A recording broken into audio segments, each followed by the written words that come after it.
Inter कॉलेजों में दो तरह की स्ट्रीम होती है, एक तो सहायक अध्यापक की और दूसरी प्रवक्ता की। सहायक अध्यापक बनने के लिए बीए बीएड होना जरूरी है या बीएससी बीएड होना जरूरी है, मतलब स्नातक और साथ साथ जो है जी बैचलर इन एजुकेशन होना जरूरी है।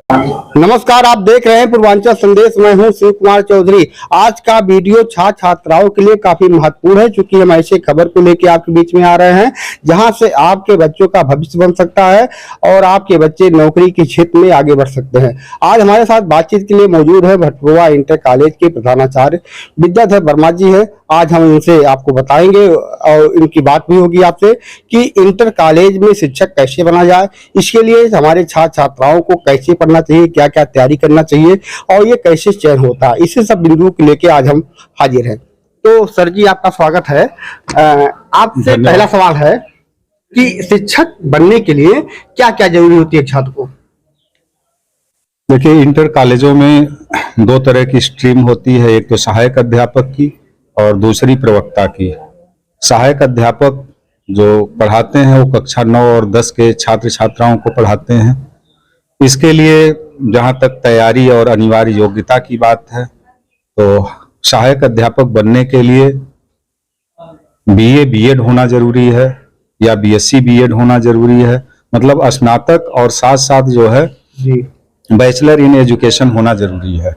इसमें भी कई तरह के मानदंड होते हैं। एक तो जैसे सामाजिक विज्ञान का किसी को अध्यापक बनना है तो उसमें कम से कम बीए में 2 विषय ऐसी होनी चाहिए जिनका एक कॉम्बिनेशन बनता हो, जैसे नागरिक शास्त्र और इतिहास या नागरिक शास्त्र और अर्थशास्त्र, भूगोल, अर्थशास्त्र, इस तरह से विषयों का कॉम्बिनेशन स्नातक स्तर पर होना चाहिए। तो उसके लिए जो है थोड़ा सा जो पद की संख्या होती है वो बढ़ जाती है। दूसरा है, अगर हिंदी अध्यापक किसी को बनना है तो उसको ग्रेजुएशन में हिंदी के साथ साथ संस्कृत विषय का भी होना जरूरी है। बाकी जो अन्य विषय हैं, चाहे गणित हो, अंग्रेजी हो, इनकी वैकेंसीज भी बहुत आती हैं और इनमें इस तरह की कोई जो है कॉम्बिनेशन की कोई बात नहीं आती है। तो अगर कोई भी छात्र छात्रा बैचलर डिग्री के बाद वो बीएड कर लेता है, जी स्नातक के बाद अगर वो बीएड कर लेता है तो उसके लिए सहायक अध्यापक का क्षेत्र जो है वो ओपन हो जाता है। और जो दूसरा इसमें होता है चांस, वो प्रवक्ता बनने के लिए होता है। प्रवक्ता के लिए जो योग्यता होनी चाहिए वह संबंधित विषय में परास्नातक होना चाहिए, एमए होना चाहिए। जी और एक और बात हम ये कहना चाहेंगे कि चूंकि प्रवक्ता की वैकेंसी कम आती है, प्रवक्ता की सीट कम होती है, इसलिए जो भी लोग स्नातक कर रहे हों, जो भी छात्र छात्राएं वर्तमान में स्नातक कर रहे हों, उनके लिए हम सलाह देंगे कि वो लोग एमए करने के बजाय, क्योंकि एमए में भी उनको 2 साल का समय लगेगा, बीएड अगर वो लोग तुरंत कर लें, बैचलर के बाद तुरंत बीएड कर लें तो उनके लिए नौकरी के चांसेस बढ़ जाएंगे। और बीएड करने के बाद वो लोग एमए करें जी, ताकि प्रवक्ता के लिए भी वो लोग एलिजिबल हो जाएं। तो ये सवाल हमारा है कि जब छात्र हमारे जो बीए कर ले रहे हैं या स्नातक कर ले रहे हैं, तो जब वो बीएड के लिए फॉर्म भरेंगे कितना % होना चाहिए उनका? पहले तो इसमें जो है कोई परसेंटेज की व्यवस्था नहीं थी, 45% के आसपास भी रहता था तो लोग बीएड कर सकते थे। लेकिन वर्तमान में इसकी जो एलिजिबिलिटी हो गई है बीएड के लिए, उसमें स्नातक स्तर पर छात्र छात्रा का कम से कम 55% मार्क्स होना चाहिए, तभी वो बीएड प्रवेश परीक्षा के लिए एलिजिबल होगा। अभी आपने कहा है कि जो बच्चे इस क्षेत्र में जाना चाहें और उसे जो हमारे बच्चे हैं विषय का कॉम्बिनेशन अभी आपने बताया है विषयों का होना चाहिए, तो ये छात्र को कक्षा 9 में डिसाइड करना चाहिए कि इंटर में? नहीं, ये तो उसको हाई स्कूल में कोई इस तरह की कॉम्बिनेशन की बात अभी रही नहीं। बच्चे को ध्यान देना चाहिए इंटर लेवल से कि उसको किस स्ट्रीम में जाना है, उसको टीचिंग लाइन में जाना है या उसको इंजीनियर बनना है, डॉक्टर बनना है। ये सारी चीजें इंटर लेवल से डिसाइड होती हैं और खास तौर से जो विषय कॉम्बिनेशन की बात है वो बीए बीएससी में जाकर के निर्धारित होती है कि बच्चा किस सब्जेक्ट में टीचर बनना चाहता है। तो क्या इसमें रोजगार के अवसर हैं, नौकरी के अवसर हैं?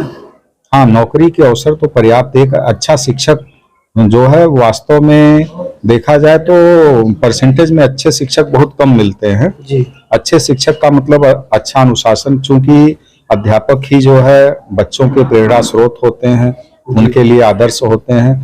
तो अध्यापक में जो योग्यता होनी चाहिए, सबसे बड़ी तो यही होनी चाहिए कि अनुशासन उसके अंदर होना चाहिए, सदाचारी होना चाहिए, नियम का बिल्कुल पालन करने वाला होना चाहिए, उसके आचार विचार सही हों। तो हमारे समझ से एक अध्यापक के लिए ये चीजें बहुत आवश्यक हैं। तो एक सवाल हमारा आपसे है कि आप विद्यालय के प्रधानाचार्य हैं, तो कितनी जिम्मेदारियों का निर्वहन करना पड़ता है? फिर कोई छात्र प्रधानाचार्य बनने की सोच रहा हो तो वो कितनी जिम्मेदारियों का निर्वहन करना पड़ेगा इस कुर्सी पे बैठ करके उसे? देखिए, प्रधानाचार्य का पद बहुत ही जिम्मेदारियों से भरा होता है। इसमें बच्चों के बीच अनुशासन देखना, क्लासों में कैसी पढ़ाई हो रही है उसको देखना, जो ऑफिशियल कार्य होते हैं चाहे वो जिले स्तर से जो भी प्रपत्र मांगे जाते हों उसकी तैयारी करवाना, विद्यालय के सभी अभिलेखों की, कर्मचारियों की, सबकी जो है समयबद्धता सुनिश्चित करना। उसके बाद गार्जियन से भी कम्युनिकेशन, गार्जियन से भी तालमेल बनाना, जो बच्चों को समय से स्कूल भेजें। तो इस तरह के तमाम जो है तमाम जिम्मेदारी होती है जिसको एक समयबद्ध अनुशासित प्रधानाचार्य ही जिसका निर्वहन बखूबी कर सकता है। मूल घर कहाँ है आपका? मूलतः हम आजमगढ़ के रहने वाले हैं।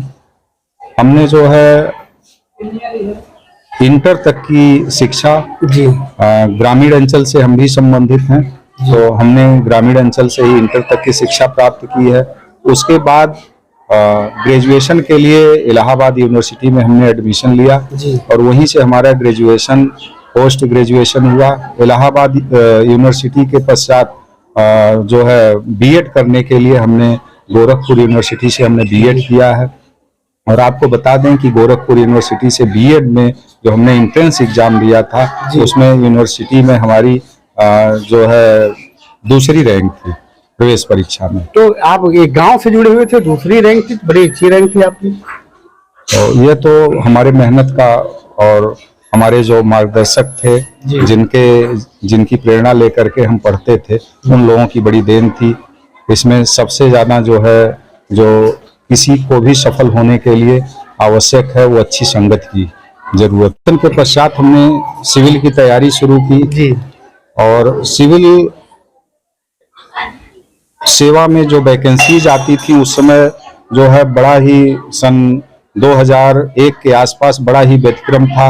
उस समय जो है सेशन नियमित नहीं हुआ करते थे यूनिवर्सिटियों के, जिसकी वजह से पीसीएस का भी सेशन बहुत नियमित नहीं था। तो संजोग की बात थी कि उसी समय जो है हम तो सिविल की तैयारी कर रहे थे, लेकिन संजोग की बात थी कि उसी समय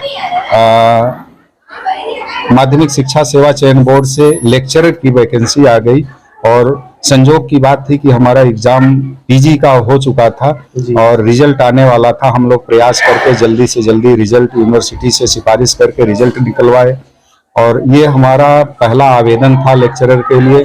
हमने परीक्षा दिया जिसमें 2-2.5 महीना हमको कड़ी मेहनत करनी पड़ी लेक्चरर बनने के लिए। कम से कम 12 से 14 घंटा प्रतिदिन पढ़े और 2 ही महीने की के अथक प्रयास से पहले ही चांस में हमने जो है प्रवक्ता में जो है सफलता हासिल की। देखिए हमारे साथ आज बातचीत के लिए मौजूद थे बटुआ इंटर कॉलेज के प्रधानाचार्य विद्याधर वर्मा जी हैं, जिनका नाम पूरे जनपद में होता था। आज हम उनका इंटरव्यू किए हैं। उन्होंने साफ तौर पे कहा है कि जो छात्र शिक्षक बनना चाहते हैं उनके लिए नौकरी के तमाम अवसर है। उन्होंने पूरी जानकारी दी है। जो हमारे अभिभावक या छात्र इस वीडियो को देखेंगे निश्चित तौर पे उन्हें आगे बढ़ने की एक जानकारी मिल सकेगी। नमस्कार, धन्यवाद।